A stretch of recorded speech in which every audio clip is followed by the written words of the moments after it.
बच्चों, आज हम करेंगे कक्षा 8 का 5 पाठ शब्द भंडार, जिसमें हम आज जानेंगे पर्यायवाची शब्दों के बारे में। पर्यायवाची शब्द यानी आपने सुने होंगे और पढ़े भी होंगे बहुत बार, जो लगभग समान अर्थ देने वाले शब्द होते हैं, है ना, जिनका एक ही अर्थ होता है। इनके अर्थ में बहुत छोटा सा अंतर होता है। इनका जो प्रयोग है वो करते समय में इस बात का ध्यान रखना चाहिए कि हमारा जो हर एक शब्द है वो अलग अलग परिस्थिति में प्रयोग किया जाता है। यानी आपने देखा होगा हर बहुत सारे शब्दों का अर्थ एक ही होता है, लेकिन हम वो सारे अर्थ अलग अलग जगह प्रयोग करते हैं। जैसे कुछ कविताओं में हम अलग तरह के वो शब्द प्रयोग करेंगे, और यदि हम साहित्य में कुछ लिख रहे हैं, कहानी में, तो उसमें हम अलग प्रयोग करते हैं। हम रोज़ डेली जो प्रतिदिन की हमारी बोलचाल की भाषा है उसमें हम उस शब्द को कुछ और बोलते हैं। तो यानी अर्थ उन शब्दों का एक ही होता है, लेकिन वो शब्द अलग अलग होते हैं। जैसे कहा जा सकता है कि गंगा जल, इसके स्थान पर अगर गंगा उदक या गंगा तो शब्दों का हम प्रयोग करें तो हम हर जगह देखेंगे हम उस शब्द का प्रयोग हर जगह नहीं कर सकते। वैसे हम नॉर्मल या सामान्य तौर पर हम क्या बोलते हैं, गंगा जल ही बोलते हैं। तो ऐसी चलिए देखते हैं और बहुत सारे शब्द हैं इसी तरह से।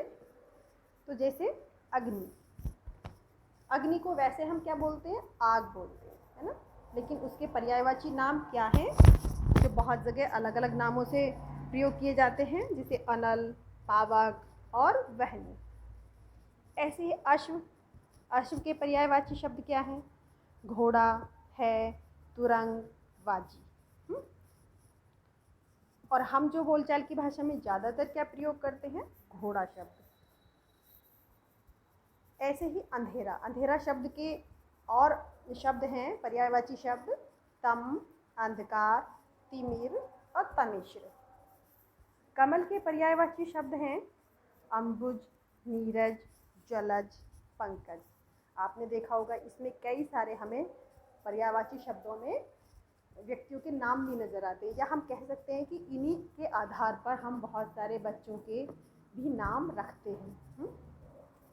तो जैसे इसमें नीरज है, पंकज है, ये आपने व्यक्तियों के भी नाम सुने होंगे। तो इनका अर्थ क्या होता है, कमल। गंगा का सुरसरी, देवनदी, भागीरथी और जाह्नवी।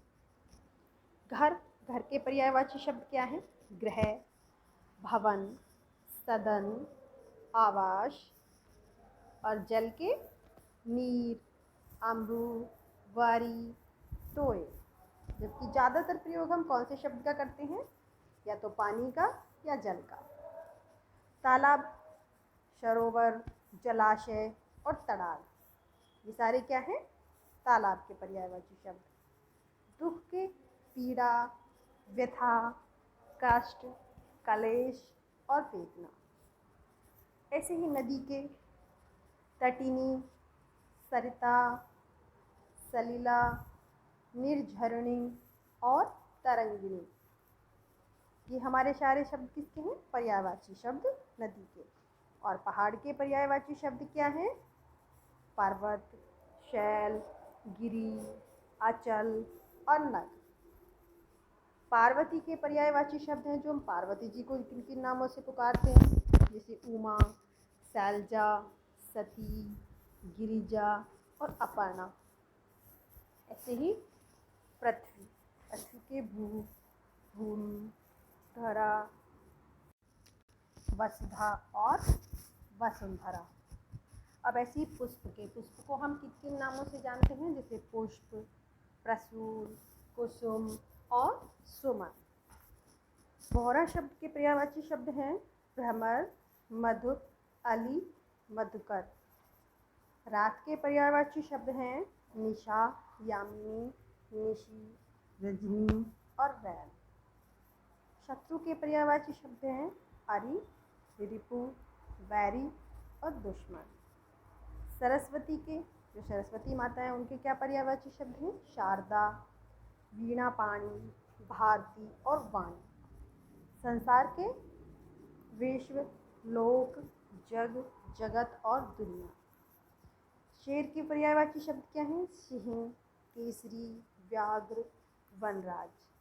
सूर्य के रवि, दिनकर, भानु, प्रभाकर और पतंग। सुगंध के खुशबू, महक, सुरभि, सौरभ। हाथ के कर, हस्त और पानी। तो आपने देखा कि हम एक ही चीज़ के हमारे कितने सारे नाम होते हैं ना, और अलग अलग जगह हम अलग अलग शब्दों का प्रयोग करते हैं। तो यही शब्द हमारे क्या कहलाते हैं? पर्यायवाची शब्द।